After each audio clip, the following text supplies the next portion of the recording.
Ready.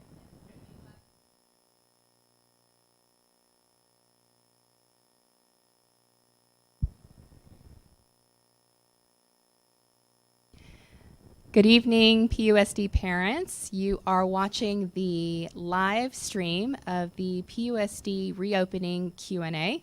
My name is Christine Peck. I'm the Chief Communications Officer, and I will serve kind of as your moderator host today. I'd like to start by introducing the panel up here on the dais to answer your questions tonight. To my left is Associate Superintendent Carol Osborne of Learning Support Services. Then it's Ron Little with Business Support Services, Associate Superintendent. Then, of course, we have Dr. Marion Kim Phelps, our Superintendent. And then to her left is James Jimenez, Associate Superintendent of Personnel Support Services. And then we have Dr. Jennifer Burks. She is the Associate Superintendent of Technology and Innovation. And to her left is Greg Mizell, Associate Superintendent of Student Support Services. So I just wanted to review kind of tonight's format so that you guys know and can follow along. We had parents submit questions in advance so that we can get through as many questions efficiently and quickly as possible. We had over 1,000 questions submitted by our parents. Obviously, we can't get to all of them tonight. There were many questions asked by multiple people. So some of those same questions, the top ones, we will try to answer those. I will read the questions out loud and then different panelists can respond. If you want to ask and submit questions during this live session, we will have some time, hopefully towards the end, to get to those. You can do so by submitting them on this link on your screen.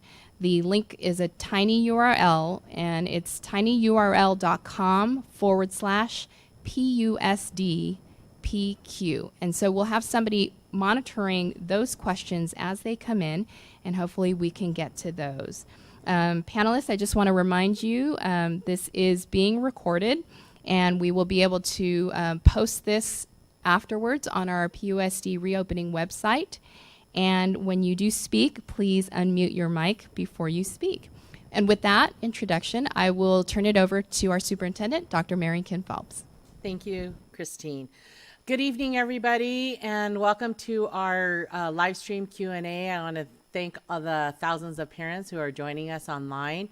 I just want to say that as you know, this has not been an easy process, and I just want to thank all those parents who had taken the time to let us know that they appreciate all our hard work. You cannot even imagine the enormous task it is to rebuild and redesign all of the educational system that has taken centuries to build. And so it's a tough process. Everything you can imagine, from bus schedules to distributing lunches to master schedules to accommodating every child, every family, every teacher, every staff member, and their needs as well too. So it's been a huge puzzle piece. But please know, our top priority is the safety of your children and the education of your children and the safety of our staff. And so we've really tried to keep that a priority. And so I know that you've taken multiple surveys. I know that we've had to pivot several times. But, as you know, this whole COVID and pandemic has been changing and shifting. And just 2 weeks ago, we were planning to reopen, and then all of a sudden a shift where the schools closed and the numbers started increasing. And so there's no way that we could predict what's happening, and we're just trying to do our very best in this ever-changing landscape. I want to thank the people on this dais and a lot of our staff that have been working tirelessly. Many of us up here have been working 18-hour regular days, 7 days a week to try and make all of this work, to ensure our staff and our employees are getting paid, that our students are going to get the education they need to develop schedules, to create communications, to send out surveys, to redesign everything and look into new laws that are just now being created. So you can imagine it's a huge feat. But we created this Q&A in hopes that we can answer as many questions as possible that you have.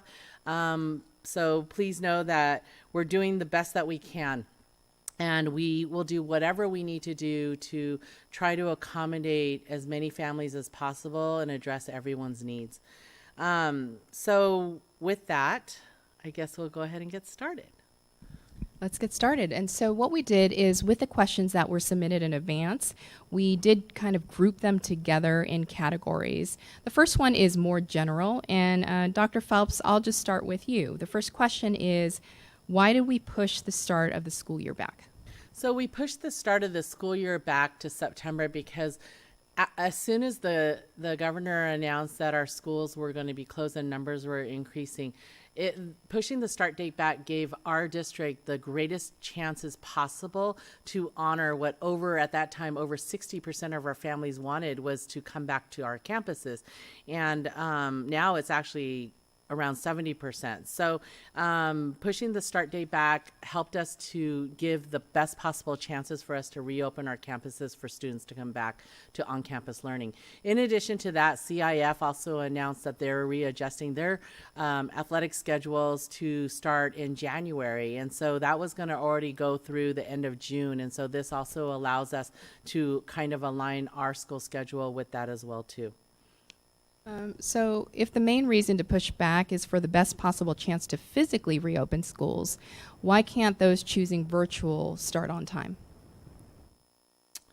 Because we want to ensure that when we pivot, that at the end of the grading period, that if people want to choose to come back or to switch one way or another, that our calendar aligns so that we're able to do that as a whole system.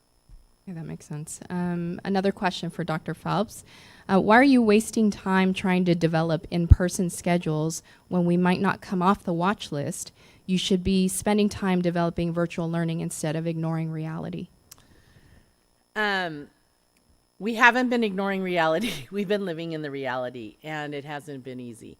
I kind of giggle because there's been a lot of sarcasm since this started with emails that we receive, but the reality is this: we have been working really hard since we closed schools to start developing virtual learning academies. Our staff has been busy developing curriculum. They've been researching, reading, working, gathering teachers together to vigorously try to develop a distance learning program. We're doing book studies together. We're developing new learning materials, resources, and looking at various schedules that will work for our students. So we've been doing this since school closed, because one of the things that I directed staff is the one thing we knew for sure was there has to be a virtual learning option or distance learning option for our families, knowing that we were in this pandemic. That being said, why am I spending time developing an in-person schedule? Because we have nearly 70% of our families that want their kids to come back on campus. If we're not prepared to do that, then we're going to be asked to, again, make a switch on a dime. And so the development of master scheduling and putting and coding kids and doing all of that, there's a lot of work and time that goes into that. And we know that our teachers know how to teach in person the best. So it's more of the operational logistic parts that are taking much of our time. But we want to be able to be prepared so that we can be responsive and meet the needs of over 70% of our families. Okay. This question goes to Carol. When will we know the new school calendar? Are we moving or cutting short any breaks? Will graduation be moved? Are grading periods pushed back, etc.? We know a lot is riding on that different start date. We hope to have the adjusted calendar out very soon. We are finalizing it with our bargaining units right now. We are looking at cutting short the February break. We looked at that break because it would still provide 2 3-day weekends as we honor our presidents on President's Day, but then having student learning February 16th, 17th, and 18th, then that would leave us moving 6 days to the end of the calendar. And so graduation would be scheduled on June 18th, which is a Friday. Grading periods will be adjusted and posted with a new calendar because all of those things will need to shift. Thank you, Carol. This question is for Greg.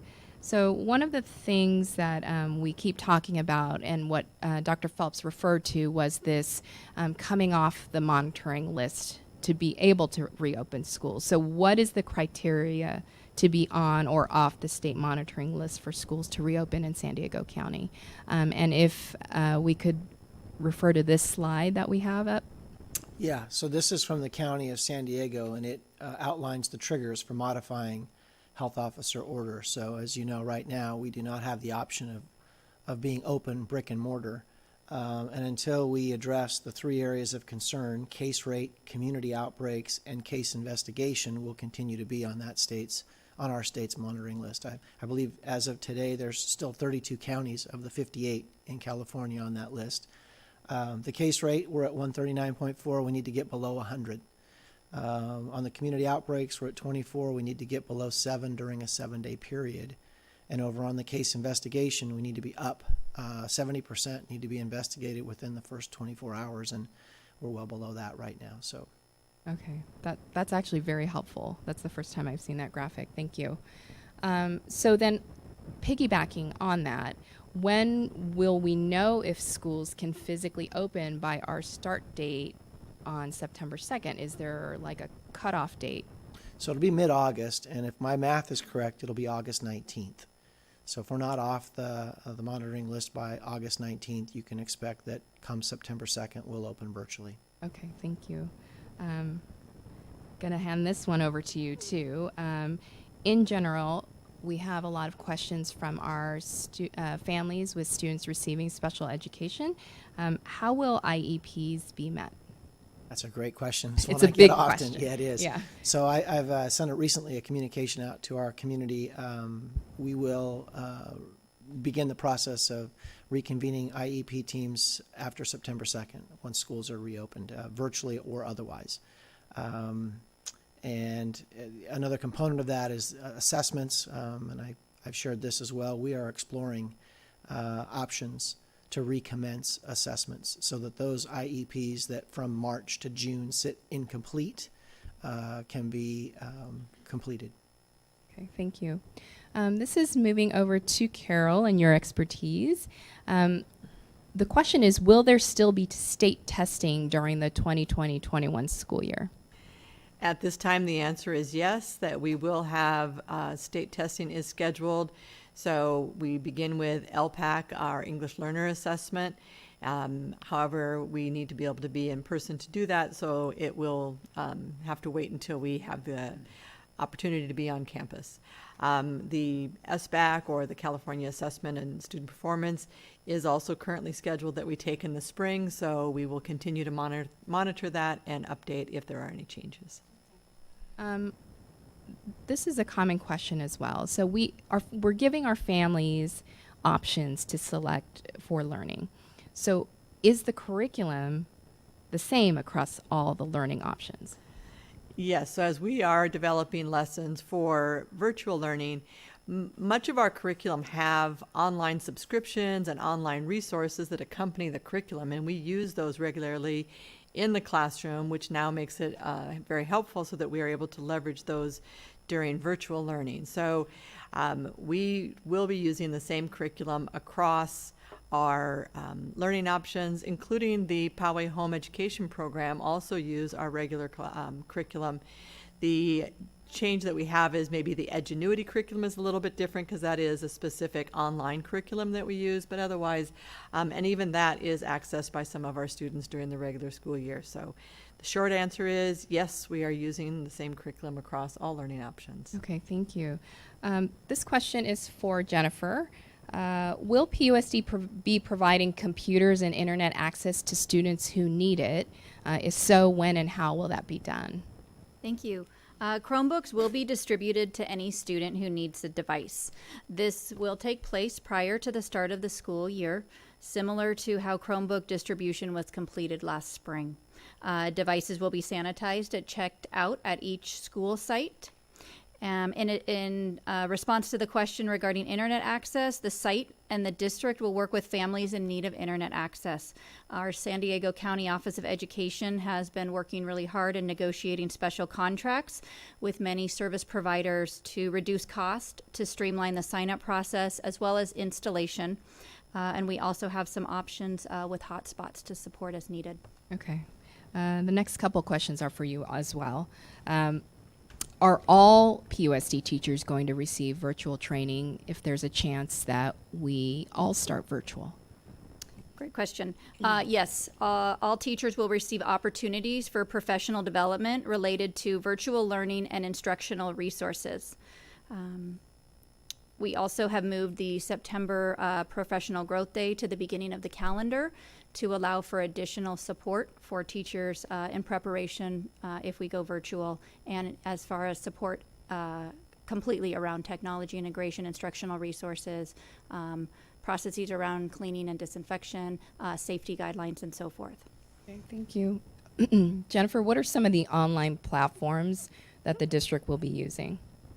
Some of the platforms that we will be using this year include platforms we've used in the past. Canvas, our district learning management system. Synergy, which is our district attendance and grading system. Many teachers are using Google Suites, which include Google Docs, Google Presentations, similar to what you see with Microsoft Word, Microsoft Office. Virtual will be utilizing a web conferencing tool, and this year we are excited to be moving forward with a personalized adaptive curriculum in grades K through 8.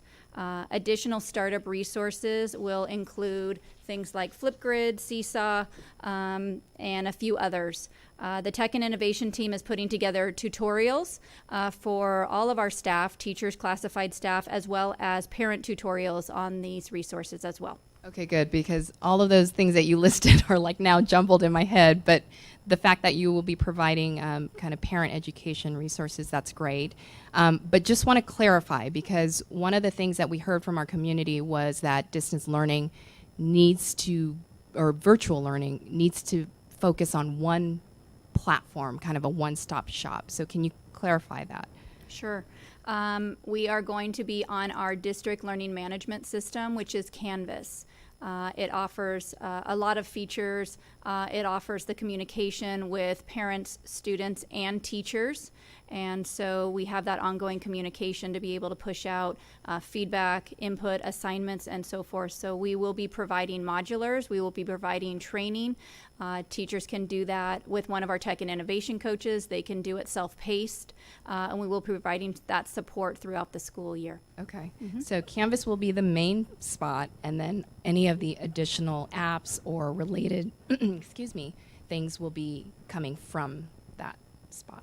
Correct. I like to think of Canvas as kind of our foundation, our home, and what you put inside of that is different instructional resources, as we talked about before, such as Google Suite, Flipgrid, as many use, Seesaw, so forth. Great. Our parents will be happy to hear that. The next section of questions is regarding the commitment form, and so I'll be answering some of these. I do not see my school listed on the commitment form, and so what we discovered when we were troubleshooting, because we did receive several calls and emails about this, is that depending on your browser, it could be, Chrome in particular, auto-translating the form for you. So some of our schools, as you know, such as Del Sur, Del Norte, Mesa Verde, they are Spanish.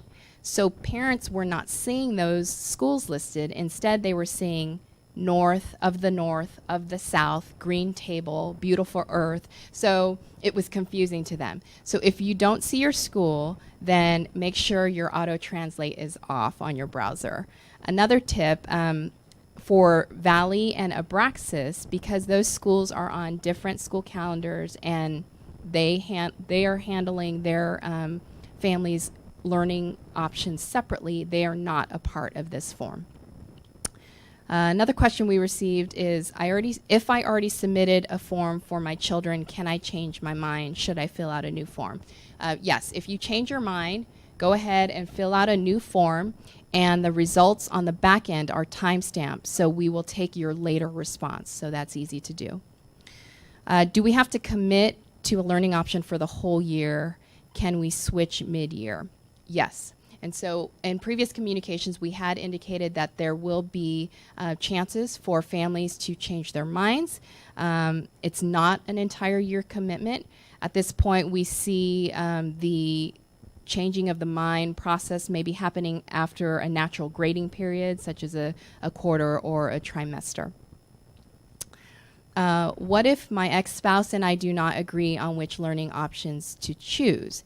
So we know every family has different family dynamics, but we can't ask our schools to be the referees. And so we would ask that you make that decision together as a family and submit one choice for your child. We have not been told which school our children are enrolled in yet because we applied for a transfer. So how can I fill out the commitment form? You know, obviously our attendance department would love to have the transfer decisions for you prior to this commitment survey deadline. Unfortunately, the data from the commitment form is what they need in order to be able to place students and figure out if you can have your transfer granted. So for now, choose the school you applied for in your transfer and know that whichever choice you make, whether on campus, virtual, or alternative, that decision will follow whatever placement decision is made. Thanks for your patience in regards to that. Carol, how do we unenroll from PUSD if we decide none of the options work for our family? So if that is the case, you would contact your current school office that you're currently enrolled at and let them know that you are disenrolling, and then you will be dropped from the school and from the district. And then please know, if you wish to return, space available will be based on, you know, if that spot, your spot won't be held, but you let your school site know and they will disenroll you. If we mark a selection on the commitment form, does that mean we're automatically enrolled in that option? For example, the alternative options, or is there another step I need to take? So when we disaggregate the data, we will be providing those choices to our Poway Home Education Program and New Directions, and then they will be going and changing the learning environment. For New Directions, it's a change of learning environment. You may be contacted if you are choosing the Poway Home Education Program, especially if your child has an IEP, because that would be considered a change of placement. And so you'll be contacted to schedule an IEP.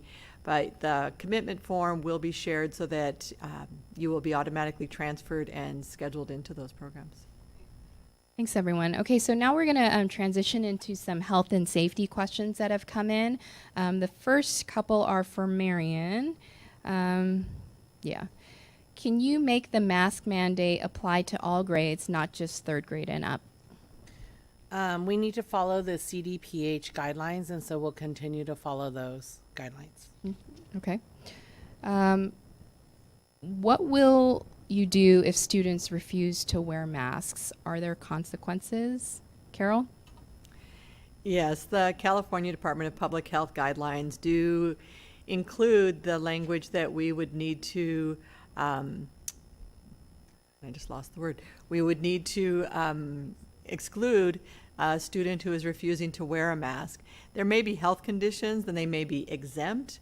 However, if a student is just refusing, they would be exempted from school. We may have to work with them to be in the virtual learning academy.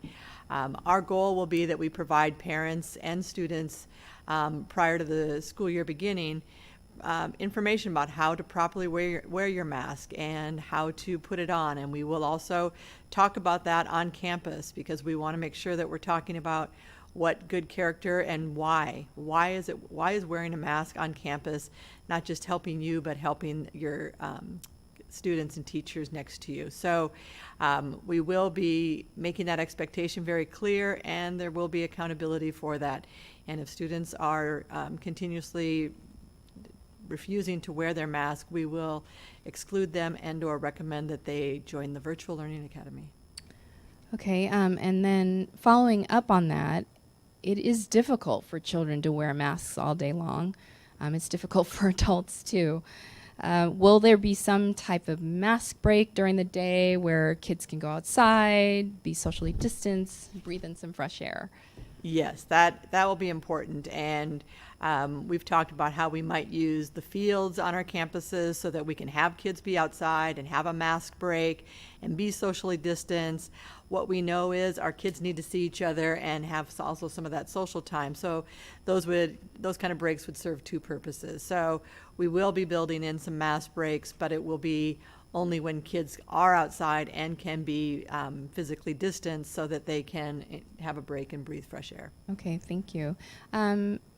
If you're just tuning in and you missed the beginning, we are also taking questions submitted during the live stream. If you want to take a look at this screen on this URL, it's a tinyurl.com/PUSDPQ. And we have someone monitoring these questions as well. And if we have time at the end, we'll try to get to these as well. Thanks. Okay, so continuing our questions around health and safety, this one's for Greg with the school nurses. And what if a student just has a cough and runny nose from a cold? Do they still have to stay home and isolate even without a fever? Yes, they do. And the backstory for why is that fever is seldom the first COVID-19 symptom that we see in young children. So if you look at the PUSD school reopening guidebook on page 13, there's a tree there that I would encourage everybody to review. Bottom line, child has to remain home for a minimum of 10 days from when symptoms first appeared, and then they have to be 24 hours free of a fever without a fever-reducing medication before they can return. Following up on that, how will sick students or staff be handled if they aren't tested or refuse to be tested for COVID? Is there a test required to return to school, or do they just have to quarantine? So that's a great question. Actually, a COVID-19 test is not required to return to school or work, but the quarantine is. So you have to quarantine, remain at home for at least 10 days, again, from the first sign of symptoms, and there can be no fever for 24 hours, and again, without a fever-reducing medication. I would add that also in the guidelines, that if COVID is suspected, however, please do contact your health provider who may recommend that test, and that way we as a school community know to notify our community and be able to trace that as well. Agree. Thank you.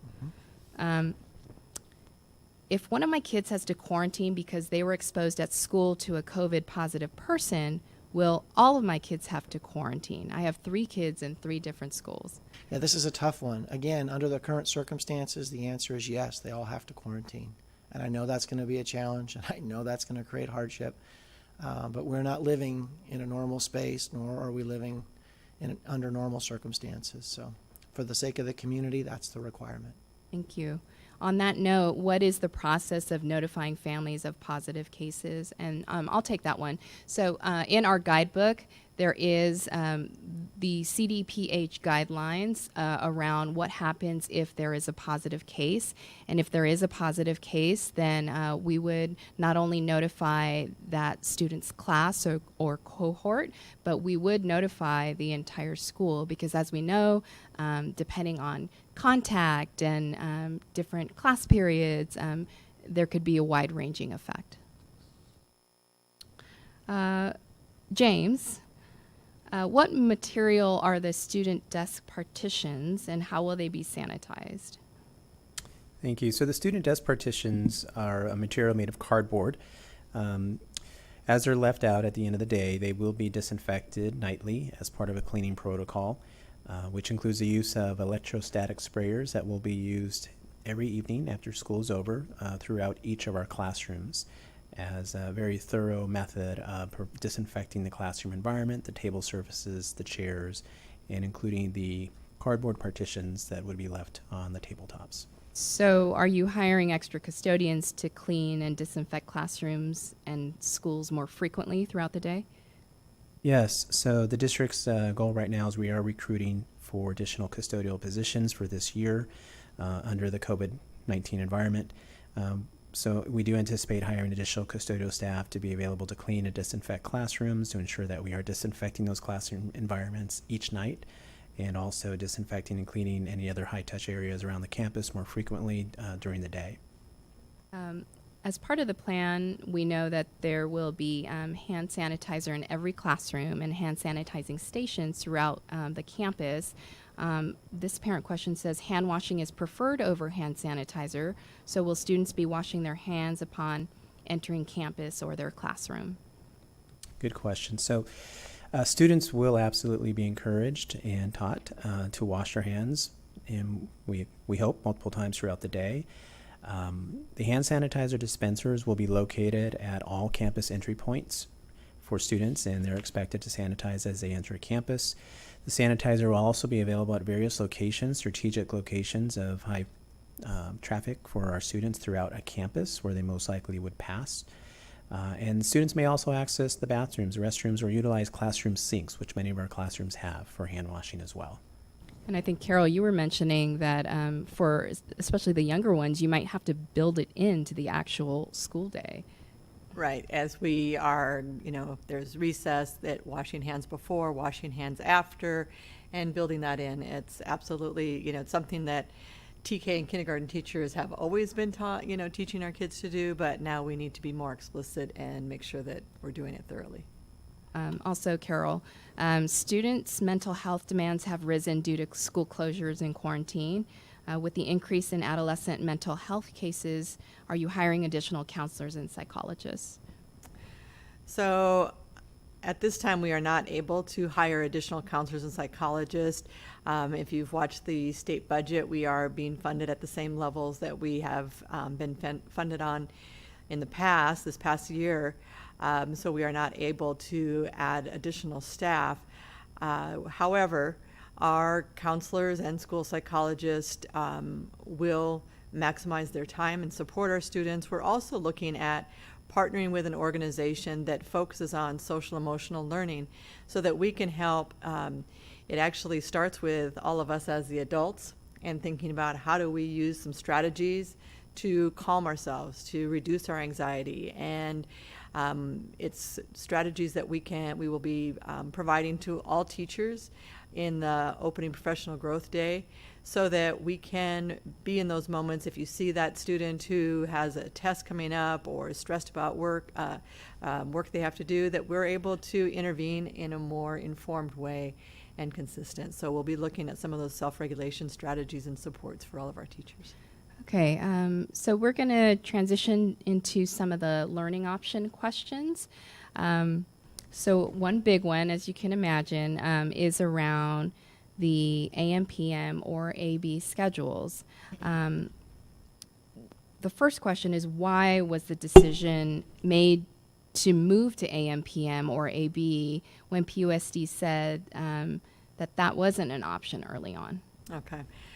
If we think back to June, which it's hard to believe that was only a month ago, there have been significant changes, as we all know, to the health context in our county. If you think back to June, we were opening businesses and mask restrictions were being reduced, and people were starting to get back into, the beaches were opening, and all of those pieces were slowly opening. And here we are now on July 30th, and we are in a very different landscape. We are shelter in place. We are not allowed to open our schools as we were in June. So it's really important that we came back to the table to look at how can we continue to offer the two options, on campus and virtual, in a way that will create a safe environment and guard the health of our students and our staff. And so switching to an option that reduces the number of kids in a classroom provides some of those safeguards and ensures that we are able to physically distance in each and every classroom on campus and continue to honor the choice of our parents and families that are wanting to come back on campus. But the ultimate goal is still to be fully on campus at some point. Absolutely, absolutely. That is consistently our goal, is to welcome all of our kids back on campus. And so this is the beginning step, and this will help us to ensure that we can be on campus learning and have physical distance and keep our kids and staff safe. So now that we're doing AB or AMPM, what does that mean for how many students per class? So all along, we've kind of said class sizes would be the same. So what we'll be doing is looking at those class sizes. So a kindergarten classroom is typically 26 students. So we'll be dividing the 26 between 2 different sessions so that you'll only have 13 kids in that classroom. And then that will be a cohort, which is another strategy to retain kids and keep them healthy and safe so they're not mixing with others. So a kindergarten class may have up to 13. High school classes tend to run a little bit bigger, so you may have 18 or 19, but those classrooms tend to be a little bit bigger. And so it's really looking at dividing what your typical classrooms are in half, and so that you are able to easily separate your kids in the classroom and have your existing furniture, but spreading them out. Okay, thank you. Also for Carol, so I'm a visual person, and so when you tell me AMPM or AB, sometimes it's hard to picture, and for parents who've never experienced this type of model before, we created some slides to help maybe visualize it a little bit better. So can you explain these next few slides for us? Yes, so with this slide, this is elementary and middle, that you have the AM group coming in for instruction, and they break at lunch, and there is a period of time to ensure that the teacher has their duty-free lunch, but also some cleaning will happen, and then the PM group can come in after lunch. They will be able to pick up their lunch, and then they will have their instruction.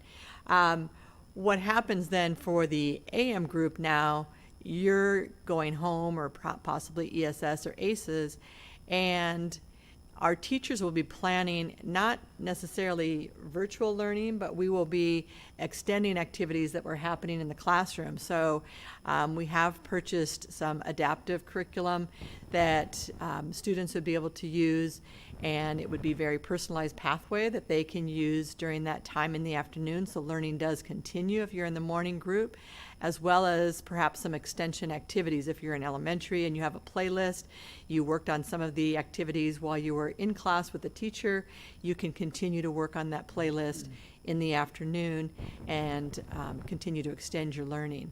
And then the same thing, it works at the PM group. They will have had some of that information so that they are doing that work in the morning, and then they come in. When we think about older kids, middle school and upper elementary, you can also do like a flipped classroom where some of the preview and pre-reading for upcoming lessons, you can read through the text that they're going to be talking about in class, so that we really think about how do we leverage that face-to-face time for direct instruction and support from the teacher, and how do we have some of the independent reading and the preview of upcoming lessons happening outside the teacher time, so that students are able to take on that ownership, review lessons, and come in and really maximize that face-to-face time with their teachers. Okay, so that was AMPM. And, okay, AB for high school. So AB, so if I'm a student in the A group, I would be on campus on Monday, and I would have all of my regular periods scheduled that day. I would have all 4 or 5 periods on Monday for on-campus learning. And then I would also, similar to what I was just describing, teachers then would be assigning work to extend what they were doing in classroom, preview upcoming lessons, apply what we've been learning, working on essays that they can do independently and off campus, so that when they come back on their next on-campus day, they've done some of the work, applied their learning, and again, maximize that face-to-face time with their teacher. The B group, it's the same thing. They are doing their at-home independent learning assignments, not necessarily virtual learning, but extensions of what they are doing in the classroom with the teacher and applying the learning that they've been doing with their classroom teacher. What this does, the AB, allows our high school students to have kind of a regular day experience, a full day, and then, but it's half the students, so that we're again able to maximize that physical distance. Got it. And then this next slide is if it was a Monday, Thursday, Tuesday, Friday, etc. So that these are just 2 examples. So Then what follows is, can I choose whether I want AMPM or AB? How will you divide those groups, and will you keep siblings together? So siblings together is something that we will be prioritizing. There are also some other considerations that we will need to look at, such as transportation, so that if students do have transportation, we need to work with our transportation team so that we're organizing and grouping those students together so that we're maximizing the buses that we have. And then also if families are in need of ESS, that would be a factor of when ESS is offered, so that would have an impact and prioritize when families might need to be in AM or PM. And then we will be ensuring that our siblings are together. Which there's the piggyback on that. So we have a lot of working full-time parents. Will ESS be available if there's an AMPM situation? So we have been working with our ESS team, and the good news is those of you that are enrolled in ESS, it will be available from 11 a.m. to 6 p.m. so that we would prioritize that ESS students would be in an AM group and then be able to take advantage of ESS in the afternoon. I see. Also for Carol, how will teachers be able to cover all the material they need to if students are only on campus for that amount of time? So again, thinking about if you have a block schedule, you know, there is time where kids are doing some reading and doing some independent work. Those things will be happening in their at-home time so that we're maximizing the in-person time. Teachers will be collaborating with their colleagues and really trying to focus also on the essential learning. What is the essential learning that we need to make sure our students have in order to be prepared for the future? Learning is not dependent on being in the classroom. Learning continues as they go home and continue to apply learning and do some of the activities that are typically done in the classroom. And so that will continue. Pre-reading of upcoming lessons and working on essays, those types of things that can happen, and doing some of the tasks that are typically done in the classroom, those would be done at home. So we are still trying to look at how do we utilize that instructional time. It's just split between learning time on campus in the classroom and then extending that learning time so that they're doing some of that independent work outside the actual classroom. Okay, thank you. And I think you answered this next question about buses having to alter their schedules possibly if there are staggered starts. Correct, So correct. we know we'll be working with transportation on that. Dr. Phelps, this question is for you. How long will we be in these AB or AMPM models before we can bring students back on campus full time? Because we know this isn't necessarily the plan for the whole year. As soon as we're given orders that public schools are able to reopen, then we're going to have to work with staff and our school site administrators to determine, and our families to determine when is it safe and when is it operationally that we're able to move our students back on campus. So that may take a little bit of a time. So we're going to have to reevaluate at that time, but as we have been doing, we will continue to communicate ongoing with our families to let them know. Is the district applying for a waiver to open elementary schools? So in regards to the waiver, I know there's a lot of questions in regards to the waiver, and right now we're just waiting for the state to provide the county some guidelines and directions on what the waiver actually is. So we have no direction on this waiver. And so then the next question, there was another question a parent had asked about whether we intend to apply for the waiver. And we'd have to wait to see what those guidelines are and what the requirements are and whether we qualify. I would assume that there would be some sort of qualifications required or requirements required in order to qualify for a waiver. And then there is an approving process once one is considered whether we meet those minimum qualifications. Okay. I have some more questions. But no, we haven't applied yet. Yeah. Because nobody knows anything yet. Okay, thank you. I have some more questions for Carol. was there something you wanted to clarify on something you said? Yeah, I just want to clarify. I think earlier there was a statement made that students might be able to switch back and forth between virtual and on campus. And we've talked about having that commitment and that we would be looking at the requests for change at the end of each grading period.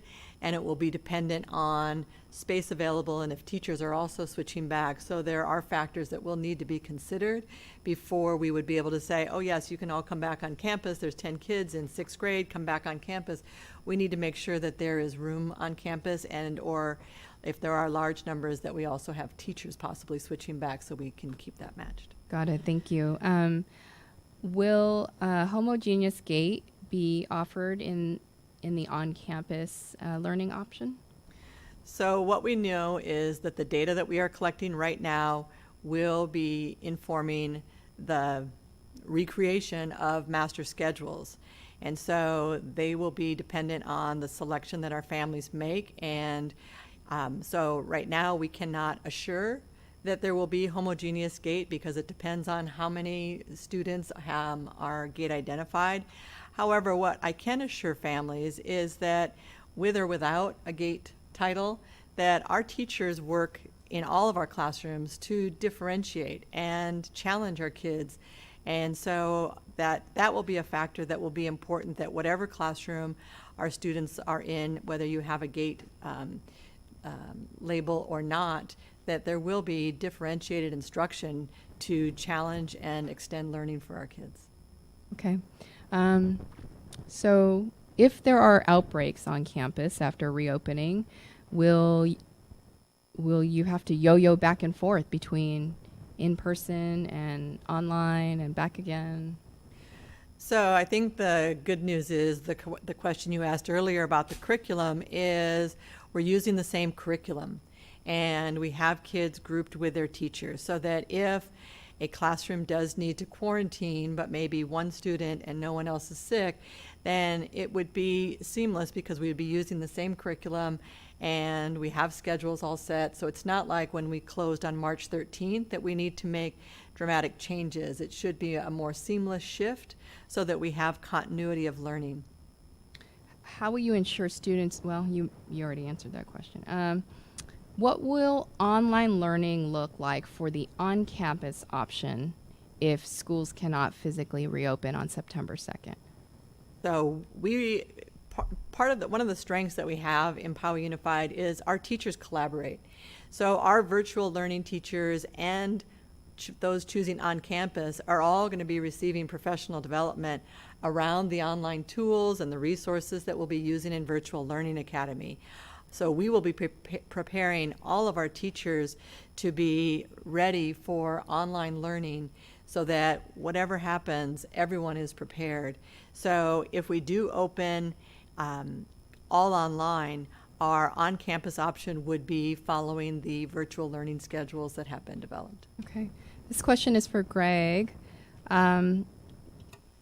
Will students in special day classes possibly be able to be on campus all day, even if the rest of the school might be AMPM or AB? No. The quick answer. So our students in special education will benefit from the same staggered schedules that our students in general education will benefit from. This is critical for our students in SDCs because it will reduce the student-teacher ratio, allowing us to keep staff and students safe. An added benefit, their child will likely get more personalized attention in this model. So our SDCs will operate on the same AM, PM schedules at the elementary and middle schools as the gen ed classes. Thank you, Greg. So we're going to transition to some questions around the VLA option or the Virtual Learning Academy. This question is for Jennifer. If my child or my family is needing to travel or stay abroad for the school year, can my child still access the VLA platforms? In most incidences, yes. It does depend where they're traveling. Our IT department oftentimes does block entry from countries outside of U.S., Mexico, or Canada, but we can unblock them. The recommendation to proceed if this is something that is occurring in your family would be to contact your child's principal, who can then reach out to IT, and we would be happy to work with you on supporting that so that your child can ensure to have access to the VLA program. I think you already answered this about the support that parents would receive around VLA, or was that the teacher? I'm sorry, we did two sessions, so I'm getting confused. Did you already answer that question? No, I'll go ahead and just kind of Okay. elaborate on that just Sure. a little bit. We are going to be having some videos that we'll be calling our parent academies. So short, quick videos to get comfortable and to learn how to use some of our instructional resources. So how would you get more comfortable using something with Google, something with Canvas, something with Flipgrid? We'll be creating those parent videos. They'll be ready and available to families prior to school starting. We also have a lot of resources on our website, how to get started with your child on their Chromebook. All of those will be available to our families and are on our website. Okay, very helpful. Thank you. Carol, back to you. So in VLA, the sample virtual schedule for the younger students had kind of a range of screen time. So the question is, how much screen time will the younger grades, such as kindergarteners, have in VLA? So we want to make sure that we are developmentally appropriate with how we organize that time. We know that attention spans and stamina and all of those things factor in, and so we've provided those sample schedules to support teachers with using those as a foundation to start planning and thinking about, what does that look like when on the first day of school? How do you balance that time? How do you increase that over time, or balance that, because we want to be developmentally appropriate. The other piece that is different starting this year than we had in March is we will be able to have pickup of instructional materials so that students will be able to have their paper copies and their materials that they also use in the classroom, so that it's not all online, that they will have some paper, pencil, and different activities that are off screen. Thank you. Can you confirm that high school students on trimester can stay on trimesters in VLA? Yes, they can. Okay, thank you. Can we request certain students be grouped together if families are forming learning pods? So my recommendation would be to allow the sites to create and organize classes, and then look at those classes and see if you can organize your pod afterwards. If you can imagine creating classes right now and creating 2 different staffing plans in elementary, 2 master schedules at secondary, it's a complex task. And if we get hundreds of requests for, please group these 4 kids, these 4 kids. So my recommendation would be to wait and create the pod once you know who is in your class. Okay. What would be the hours of instruction time? So when would the VLA day start and end? Is it similar to my schools? Yes, it will be similar to the school campus schedule, because we are taking attendance, and we are, while there's been some adjustments for instructional minutes, we are still accountable for students attending. So it will be very similar to the start and end of their regular school day. How will things like PE and band work? So we are working with our teachers to plan, and we know that we will have some PE teachers selecting virtual learning. So we will be working with them on how to provide PE lessons that kids can engage in, and tasks that it won't be on the computer, but it would be things that they could go outside and engage in. With band, we're also working on that. Some of our band directors are working on outside the box kinds of thinking so that we can continue to offer band in a safe way. Are you aligning VLA scheduled lunch times for students so siblings can go at the same time? And are there sites where they can all go to pick up their meals? We are aware of trying to make it easy for our families in the virtual learning, so there will be designated sites, and you can go and pick up the meals for all of your kids if they're all virtual learning, and you can go to just one site to pick those up. and those designated sites will be posted. All right. Will I lose my ESS spot if I choose the VLA option? So you will be kept on the wait list for ESS, and should you change your mind in January and want to go on for on-campus learning and there is a spot available for you, you would receive a spot in ESS ahead of any new parents coming in, but you might still be on that wait list. So So the priority is for ESS is those in the on-campus option. that's correct. Okay. But if you're in ESS now and you're choosing virtual, you'll be placed on a wait list, which still gives you some level of priority for getting back in. Okay. Will AP classes be offered, both on-site, VLA? Yes, and we offer over 20 different AP classes, and so again, it's looking at who's choosing virtual learning, what was their course request form, which teachers are choosing. So we need to look at all of those factors, but yes, we will have AP classes offered in Virtual Learning Academy. Okay. And how will you conduct testing to ensure academic integrity? So one of the programs that we have that we've used consistently in our high schools is called Edgenuity. And you can use pieces of that in a variety of ways. And what that also does is we can proctor those tests online, and there are various forms of certain tests so that kids wouldn't be getting the same test. And then also trying to ensure that we are using tests that are not just kind of knowledge that's right there that you can Google, but that you really have to think about and provide some of those short answers. So we are working on strategies for addressing that. Ms. Peck? Yes. We are 2 minutes from 7 o'clock, but we have like several thousand people online still watching, and we have about over 500 additional questions that were submitted.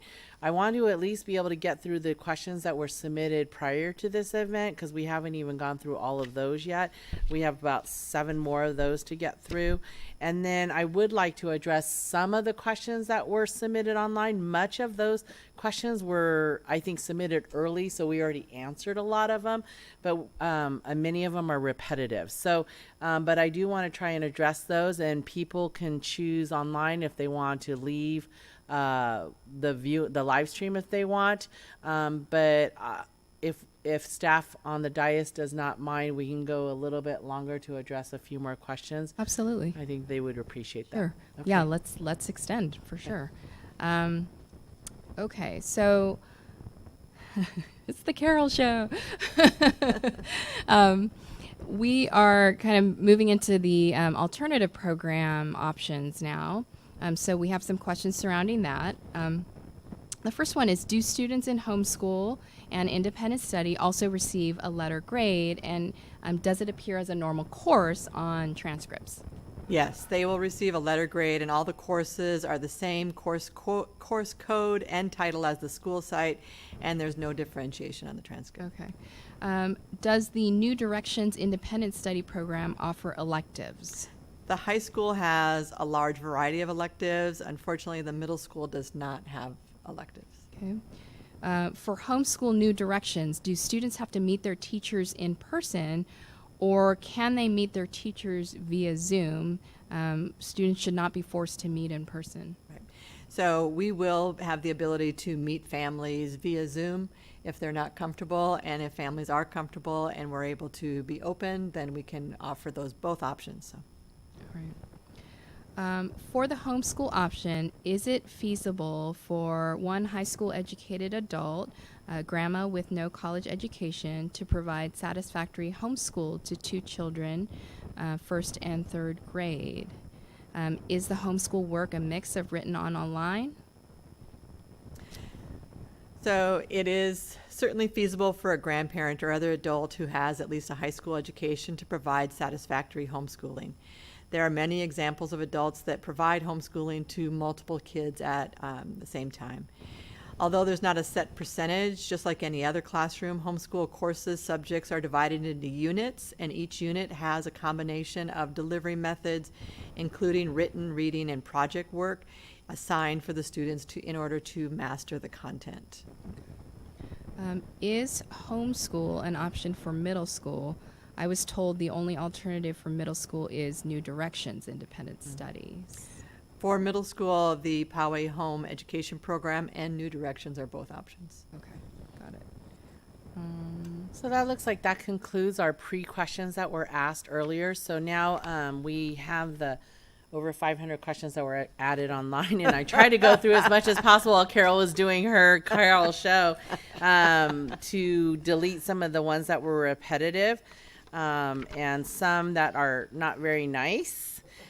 We will not answer the ones that are in all caps and not very nice, but we will address the ones that people truly have some interest in. So, and I apologize if some of them are repetitive with those that we already answered. I'll try to avoid those. So, Ron, will schools upgrade the HVAC system and install better air filtration?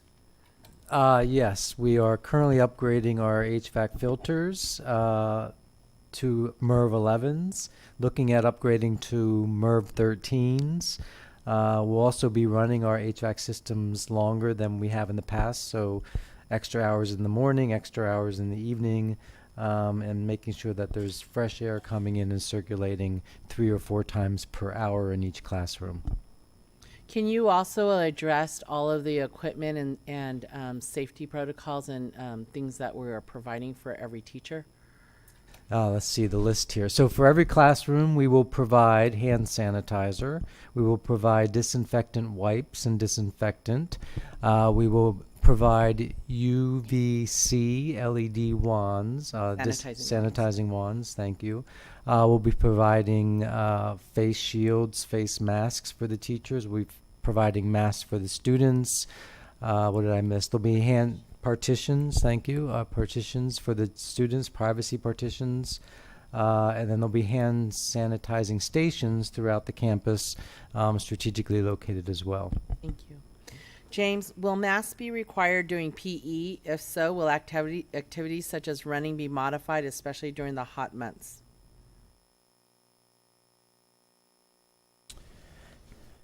Per our guidelines, which have not gotten that but specific, right now the expectation is that students do wear face coverings during class instruction, which would include PE. We will seek clarity on that as well, but at this point in time, per the guidelines, it would appear that they would. Thank you. If we choose Virtual Learning Academy, can my child have his IEP services in person at the school? Greg? I'm going to kind of read into that question. I'm assuming we have at that time VLA and on campus, and if that's the case, it's possible you could receive related services in person. We need to look at our student schedules and our staff schedules. There's some challenge ahead to mitigate in that, but yes, it's possible that you would receive a combination of services virtually and live. What percentage of teachers prefer virtual versus in-class or on-campus learning? Actually, those statistics and data actually mirror pretty closely to exactly what our parents are requesting. Are teachers required to be trained in virtual learning, and if not, why? Jennifer? As we shared earlier, we have moved one of the professional growth days to the beginning of the school year to allow for additional training. Additionally, we are working to provide an additional 7.5 hours of training to teachers on different modulars and so forth. This summer, we have also offered what we call tech camps. Those are short one-day trainings on different technologies, and we have had hundreds of teachers sign up for those. Those are led by our tech and innovation coaches and many of our teachers around the district. Thank you. How will you manage to maintain social distancing and follow CDC guidelines during lunch, and how will it work? Carol, do you want to answer that? Sure. So in addition to creating 2 different schedules, we are also looking at adjusting the current lunch schedules that you may be familiar with for your homeschool, so that we would stagger those lunch schedules to have fewer kids in the lunch area at one time and utilize more space for smaller numbers of kids and have them physically distanced. We're also considering, we've purchased pop-ups or tents for our campuses so that we could also utilize some of that space, and we're going to be having grab and go lunches so that they would be able to take those and perhaps sit in other areas besides the lunch court. Thank you. Will bus pass fees for high school students be prorated since transportation is only needed twice a week? Ron? Yes, they will.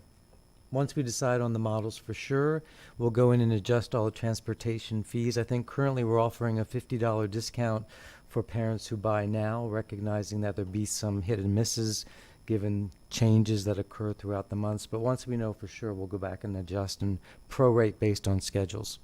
Some of these questions are site specific, so I'm going to leave the site specific ones for our school principals to answer.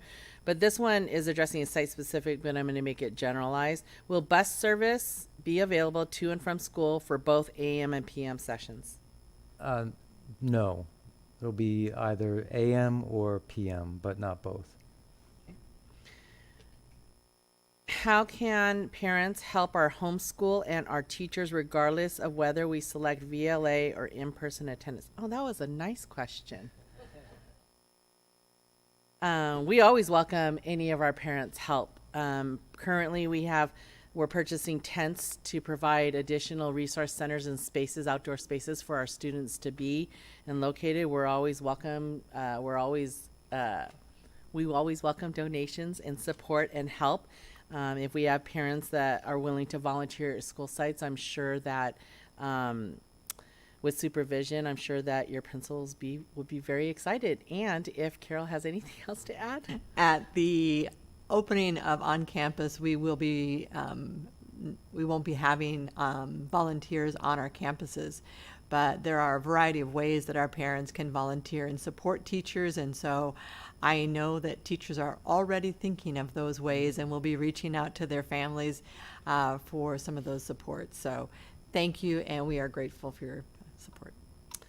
Are you sure you will get a waiver from California Health Department if cases are greater than 100 per 100,000? I think I answered that already before, that we haven't even applied for a waiver. We don't know. And when you apply for a waiver, depending on what the criteria is, then I'm sure we have to be approved based on certain numbers or whatever. So none of the waivers are even guaranteed after they're approved. So next one, will the district provide hand washing stations for portable classrooms that don't have sinks in them? We have hundreds of portables across the district, Yeah. and a lot of classrooms that don't have sinks. So we're still exploring the hand washing station options, but certainly hand sanitizer stations, et cetera, et cetera. And to add on to that, I did address that question in the teacher section, that although we know hand washing stations are better and would be preferable, but it's not affordable. It's very expensive, and with the number of schools and the number of classrooms that don't have sinks, but we will provide hand sanitizers for all of our classrooms. By what date will a decision be made as to whether we will be open on campus or if it will be open virtually? I think we addressed that question already. We James, did. you want to reiterate it? I answered it Or you earlier. answered It was, it, right? I want to say mid-August, maybe August 19th, if I'm remembering correctly, is what I said. Please give some information about band participation for middle school. Carol? We are still working on what that will look like. We know that band is very important across our middle and high schools, and that we have some high school band directors already thinking about how we can do that. So we're going to ask that they collaborate and share those strategies because we want to make sure that we can continue to support. I know the California Department of Public Health guidelines say no band, but I think as we look at that in the traditional inside, kids close together, but we can think of options to be able to continue to support our kids with band in both virtual and on campus. Will reusable water bottles and thermoses be allowed for lunch? And if generally not allowed, can exceptions be made for kids with food allergies? I assume that they were allowed because I've seen kids carry water bottles. So well, And I believe that when we first opened ESS, we had said no to any of that, and then those restrictions were able to be loosened. What we want to make sure is that we're not sharing and so on. And so if kids do bring their own and, disposable, that's fine. Yeah, thank you. Okay, this question comes up quite a bit in some nice and not so nice ways, but I think it's a little sarcastic, but I'm going to still ask it since it came up multiple times. Why isn't PUSD following San Diego Unified and LA Unified in closing their schools to protect our community and teachers? What's your logic? So, number one, I'm just going to state we are not San Diego Unified and we are not LA Unified. We are Poway Unified, and we have a different demographic. We have different schools. We have different numbers, and we are a much smaller district than LA Unified and San Diego Unified. And so all the decisions when they are local, we have to make them local, and we have to make sure that the decisions that we make pertain to our community and what's best for our community. And it is clear that more than the majority of our parents and teachers support that decision and support the fact that we don't want to follow San Diego Unified and LA Unified. Did I answer that well? Is that good enough? Okay. All right. Why is that on-campus learning will not have regular school hours and instead have AMPM or AB or reduced hours? So when we wanted to bring back our on-campus option, our thought at that time was that we were going to have about 50% of our families that would choose the on-campus learning option. And in that case, with 50% going virtual, that was doable to have all of our kids come back for a regular school day. But with nearly 70% or higher of our parents who are now committing for their kids to come back on campus, in order to maintain the more restrictive requirements like the masks and the social distancing and the number of kids that the physical space can occupy for students, and to lower the number of physical footprint on campus, we had to come to an alternate hybrid model that decreased the number of children on campus. The schools aren't big enough to double its size in order to meet the limited number of kids that could be socially distanced or 6-foot distancing. So that forced our hand to look at alternative models that would allow us to ensure that our staff and our students are safe. I think that's the same. Is ESS available immediately after the shortened AM schedule? Similarly, immediately before the PM schedule? After the AM schedule, it will be open at 11 o'clock following the AM session. What is the plan for yearbook class in middle school? Is it only offered for on-campus learning? So again, we need to see how the kids fall into the choices that are being made, and then we will work that. We believe that we'll be able to work that out so that if we have kids virtual, maybe there'll be a way that we can connect them if the yearbook teacher is on campus. So we are trying to think as flexibly as possible to meet those needs. Thank you. How can I make a choice tomorrow for my middle school child when I don't know what the schedule will look like for middle schools? So you should have already heard from your middle school principal that a decision was already made that our middle schools will go AMPM. That's it. When is the earliest? I go think, ahead. and I believe that they were attaching schedules in the communication out to families, but they have drafted, I think, some schedules. So if you didn't get them today, you will have them shortly, before tomorrow, or by tomorrow. VLA option for high school is trimester or 4x4? They're asking, is it? Yeah, it depends on which school, but because we are now site-based, if you're at Rancho Bernardo or Westview, you will have 4x4 virtual learning, and if you are at Poway High, Del Norte, or Mount Carmel, you will have your trimester. How should working parents decide by tomorrow's deadline for on-campus versus virtual learning commitment when we don't have concrete information on ESS availability yet? Our plan is to try and accommodate all families, the ones that need the daycare or childcare supervision. And so we are looking at expanding our ESS programs. Yeah, we're working with personnel. We want to make sure that we are recruiting and filling all the vacancies and expanding if possible. So we will do what we can, and then we also, I know some folks are looking at pods and kind of organizing, but we also know that our foundation and PTA parents can be very creative and also think about how might we provide some childcare options. We're also looking at some other positions and opportunities that we might be able to have some level of childcare provided during the time they're not in class. Thank you. James, what criteria needs to be met to return classes to full size?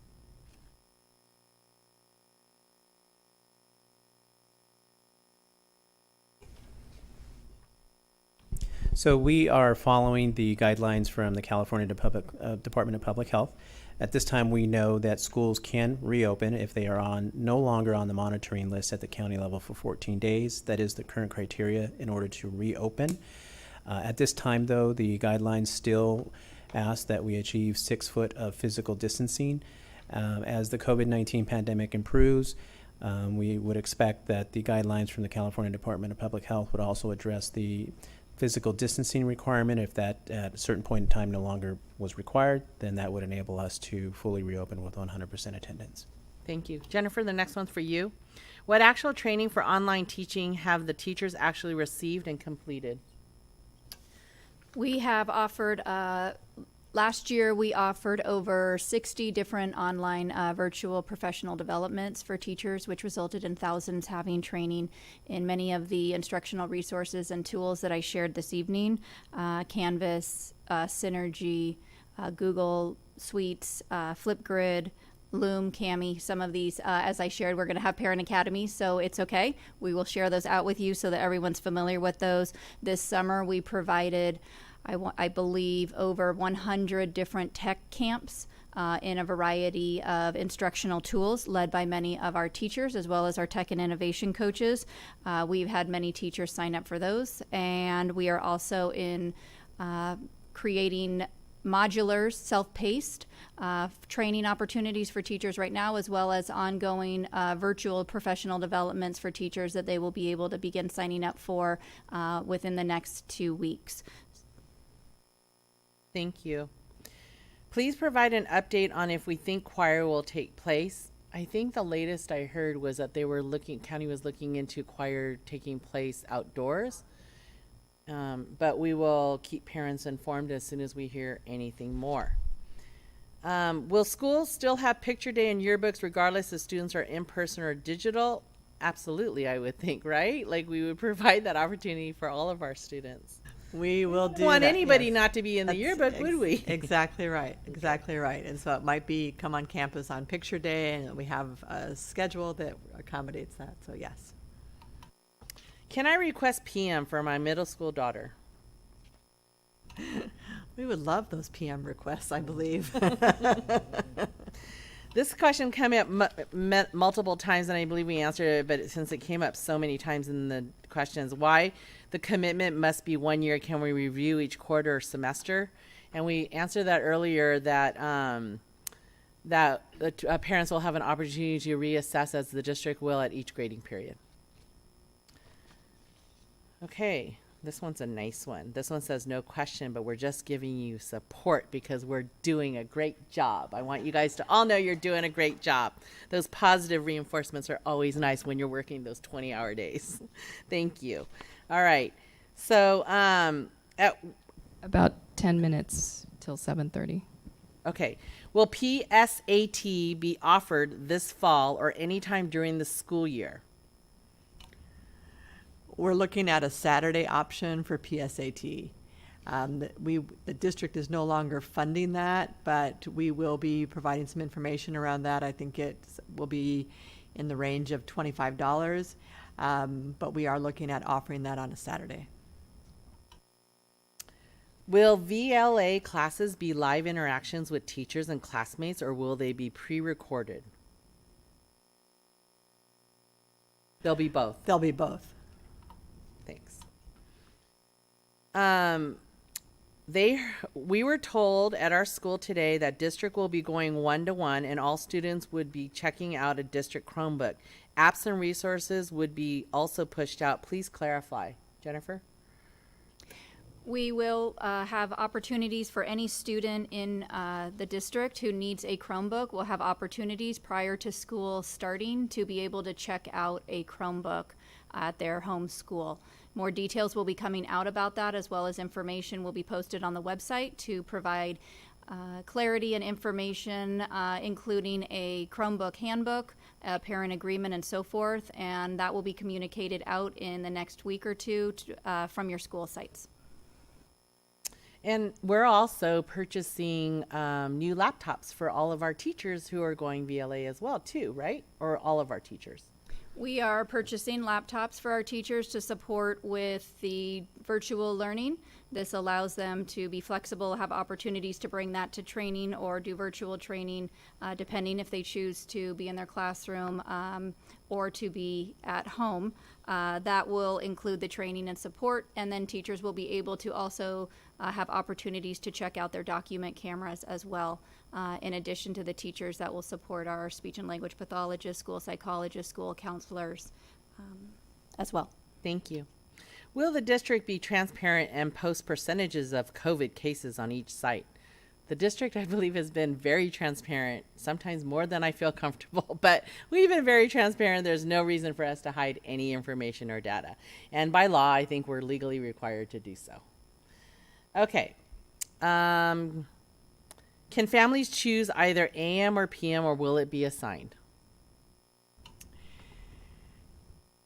There are many factors that need to be considered for AM and PM, as I've indicated: ESS, transportation, siblings. So we need to review those factors, and if there are hardships, that those can be communicated to the site.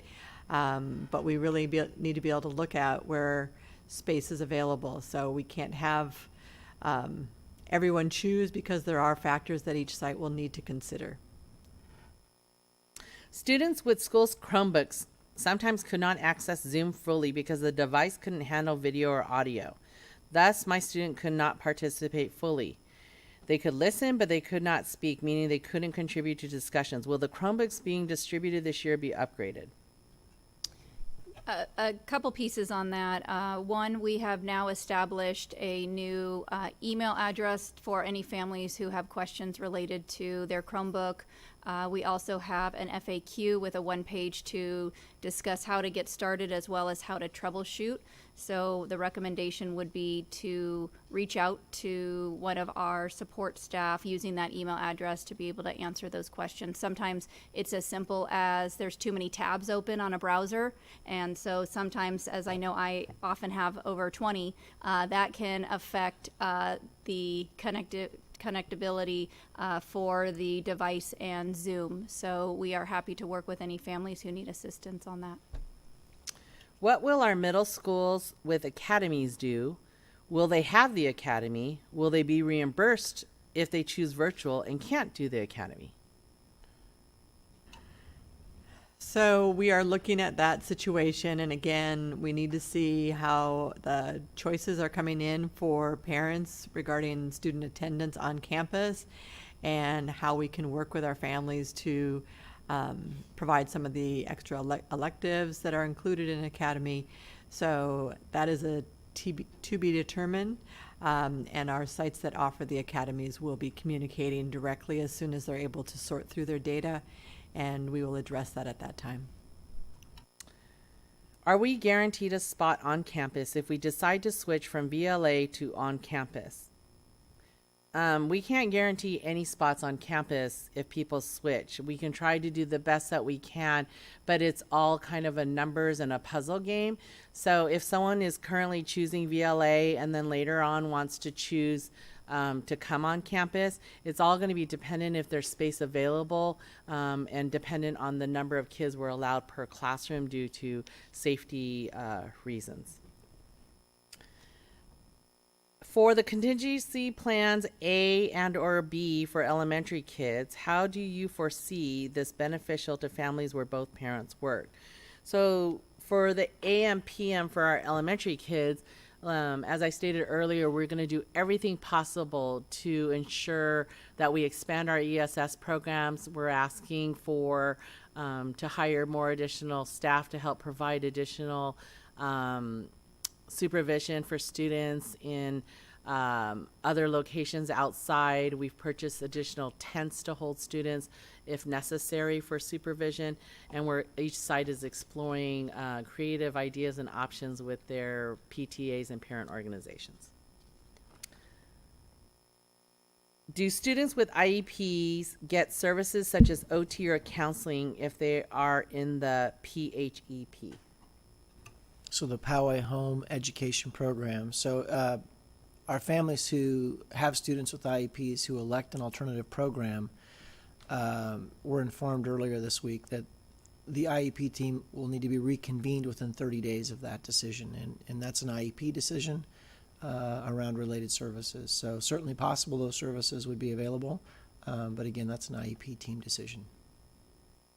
Will course offerings, namely AP classes, be generally the same for virtual and in-person learning? Yes, we believe we will be able to offer AP courses both on campus and virtual. And again, it will depend on the numbers and the details of working out the master schedules. Just even on regular school years, when kids put CRFs in, they get their first choice. Some do and some don't. But we will be able to offer some AP classes virtually and on campus. Thank you. Would my children be allowed to wear a gaiter around their necks that they can pull up over their noses and mouths, or are they only allowed to wear masks that secure behind the ears? No. Children are welcome to wear their gaiters as long as they cover their nose and their mouth. How will students be grouped into AB? Will my two children will be placed in the same group if they're on the same campus on the same days, even if they're in different grades? Yes, I believe that we're going to do everything we possibly can to group children in the siblings in the same family on the same days and in the same sessions. Well, I went through all of them, and I think that that's pretty much almost all of them that are repetitive, that are appropriate, that are not mean. So that being said, we went over to 7:30, and I just want to end, unless, do you guys have anything more you want to share? If I could just real quick, a plug for the Community Advisory Committee, for those of you in the special education community. If you have additional questions or an interest in more intimately connecting with me or my staff, they are hosting on August 18th community Zoom. So I would encourage you to join us for that. The CAC, if you're not familiar with this group of parent volunteers, they're phenomenal partners with us. And anyway, we'd love to have you participate. We're all of us at this dais, whether it's a student with special needs or any other child in our district, fully committed to creating the conditions that support world-class learning, the culture and conditions, and the CAC and your active participation help ensure as we achieve that objective. Greg, I know there was another question in regards to special ed. The parents are asking, can they anticipate more communication, direction in regards to SPED? Are you going to offer some special Zoom or special Q&A sessions for special ed students and their families? So that August 18th is a big event that, again, I want to encourage you all that have the interest to join in on. And then the other thing I would share is we have several Zooms now set up this next week with some of our specialized teacher groups and related support service providers. So I think that what's going to happen is more information is going to be forthcoming. Some will come through the school sites, some will come from my team. If you have a pressing question that you're not getting answered at your school site, by all means, reach out. Okay. Well, I just want to thank everybody here for your time and in helping to answer all these questions for all of our parents.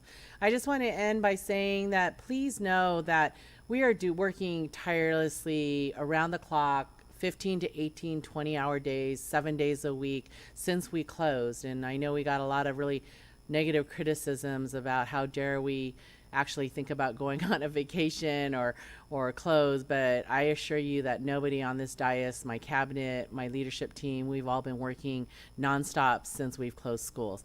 And please know that our priority is to ensure that your children are getting the top rate educational experience possible during these COVID pandemic situations.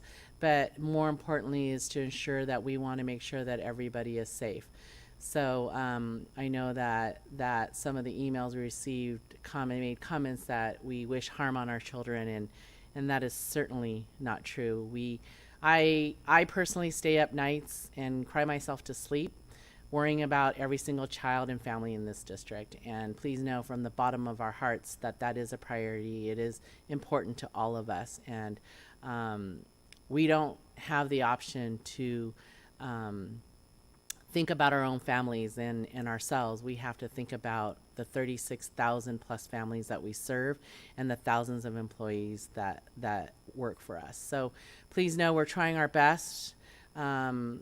We appreciate those parents and families who have been supportive and sending positive and supportive emails, as it is hard as you're getting beaten up from all ends and all corners, as well as trying to make wise decisions for all of our children. So I thank all of my staff for your hard work and your long hours, and I know many of us are exhausted. So thank you for queuing in on our Q&A, and we hope that if there's anything else we can do, we're a service to you. We're all public servants, and so we're here to serve, and we hope that we can serve our children well in Poway Unified. Thank you. For those of you who might have missed part of it, or you weren't able to tune in, we are recording this session, and it will be added to our powaysd.com reopening page once this session is done. That's all. Good night. Good night. Bye. Thank you.